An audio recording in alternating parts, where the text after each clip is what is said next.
Assalamu alaikum. Today we will take another topic of chapter control and coordination, and today our topic is structure and function of neuron. In previous classes we read that in human beings and other animals the control and coordination is enabled by the nervous system and endocrine system, which collectively is called as neuroendocrine system. And let's discuss this first nervous system part. Nervous system consists of nerve cells or neurons. From animals, from the group of Coelenterata to the mammals, all have these specialized cells which are called as neurons, and that bring control and coordination. For example, in human brain there are almost 100 billion of neurons. So we can say that this neuron is the structural and functional unit of nervous system. If we will look at its structure, first this cell, nerve cell or neuron, is the longest cell of our body. Its size can reach up to 100 centimeters. It has three parts. First is cyton, dendron, and axon. This part, this star-shaped like structure, this is called as cyton. It has many other names like cell body, like soma, and perikaryon. These are all names of this cyton, cell body, soma, or perikaryon. This star-shaped like structure, it's called as cyton, cell body, soma, or perikaryon. It can be of various shapes. It can be spherical also, it can be oval. And this cyton contains the nucleus of the cell. Here, this is the nucleus of the cell, and it contains abundant cytoplasm. This cytoplasm of nerve cell is called as neuroplasm. This neuroplasm contains all the cell organelles like mitochondria, Golgi bodies, neurofibrils, and in addition, it also contains small granules which are called as Nissel's granules.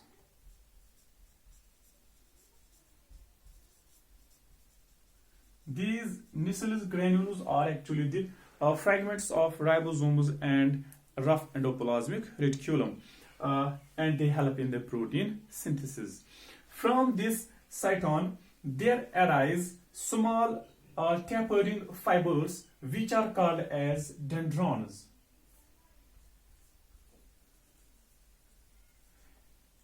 These small fibers, these small tapering branches that arise from the cyton, they are called as dendrons. These dendrons on their upper parts, they further divide and form fine structures, fine branches, like I will show here. These upper parts, the upper parts of these dendrons, they further divide and form hair-like structures which are called as dendrites.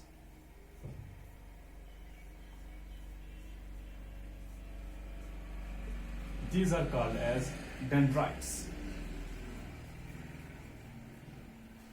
These dendrons contain also neurofibrils and neuroplasm. These dendrites help in the acquiring the nerve impulse, or they receive the nerve impulse. Now, this cyton has long fiber. That long fiber of this cyton is called as axon. This axon which arises from cyton. That point from which it arises, the point of the cyton from which axon arises, that's called as axon hillock. This is single, this is long, this is cylindrical, and its terminal end is branched. This axon's terminal end is branched, and these branches are called as terminal arborization.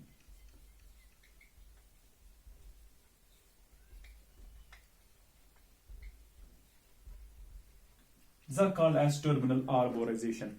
Each branch and at its end contains a knob-like structure. This knob-like structure is called as synaptic knob or botons. The terminal end of the axon is branched, and these branches are called as terminal arborization, and each branch at its end contains a knob-like structure, a bulb-like structure, which is called as synaptic knob or botons. These contain chemicals which are called as neurotransmitters, the most common being the acetylcholine. And this axon, its membrane, it's called as axolemma.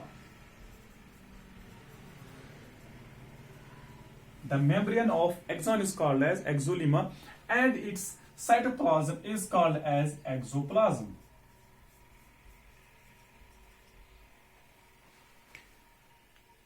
Now, in addition to this exoplasm, there lies another sheet which is called as neurolemma.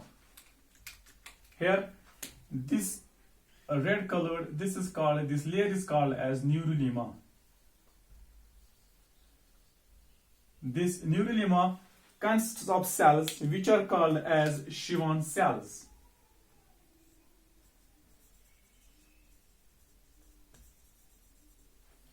The axon, the axolemma, is covered by another sheet which is called as neurolemma. That neurolemma consists of Schwann cells, as I have shown here in the diagram. In addition to these, some nerve fibers have another additional sheet of myelin between neurolemma and axon. That's called as myelin sheet. This myelin is a fatty substance which is made up of lipoproteins and lipids. This lies between the neurolemma and axon. As I have shown here, this axolemma and neurolemma, here in between this layer, this sheet, it is called as myelin sheet. Those nerve fibers which contain this myelin sheet, they are called as myelinated nerve fibers or medullated nerve fibers. And those nerve fibers which only consists of axolemma and neurolemma, and they didn't have this additional myelin sheet, they are called as non-myelinated or non-medullated nerve fibers. And these medullated nerve fibers, this myelin sheet is not continuous. There are many gaps between. It's not a continuous layer, and these gaps are called as nodes of Ranvier. Here, these gaps, they are called as nodes of Ranvier. And the nerve fiber which doesn't have, that will be like this. This will be the axon, for example, and upon this there is Schwann cells of neurolemma.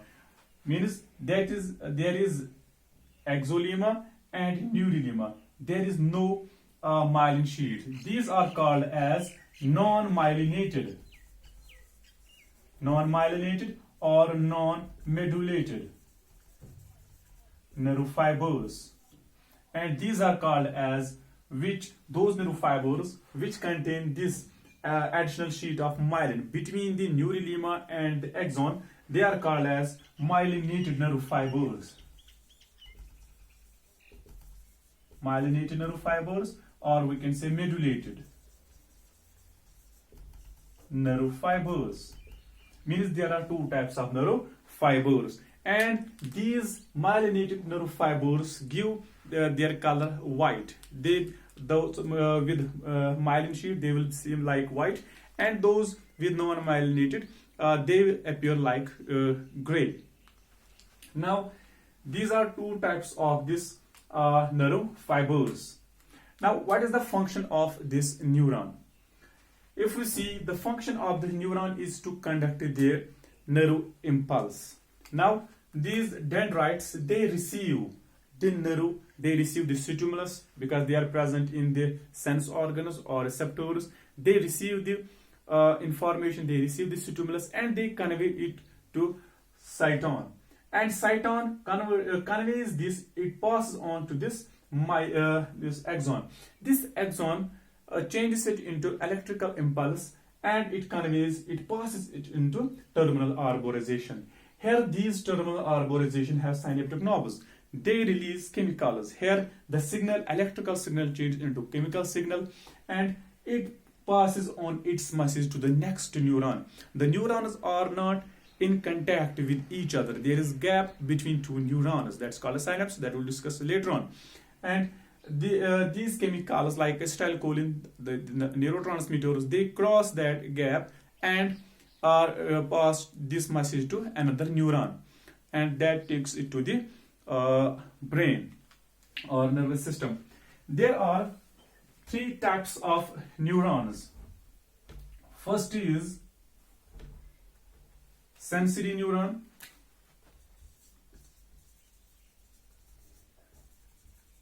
Sensory neuron, it is also called as afferent neuron. These neurons convey or they take message from surrounding to the brain. We can say they take nerve impulse, or they take signals, or they take the stimulus from receptors or sense organs, or we can say from environment, and they pass that message towards the brain. Sensory neurons carry message towards the brain. And other type is second one is motor neuron. This motor neuron is also called as efferent neuron. They take the message from the brain towards the target organ. Towards, we can say, they carry message, they take the message from the brain towards the effector organ. Now, there is another type of neuron which is called as mixed neuron or relay neuron. These lie between sensory neuron and motor neuron. These are three types of neurons. And I think this is enough for today. Thanks.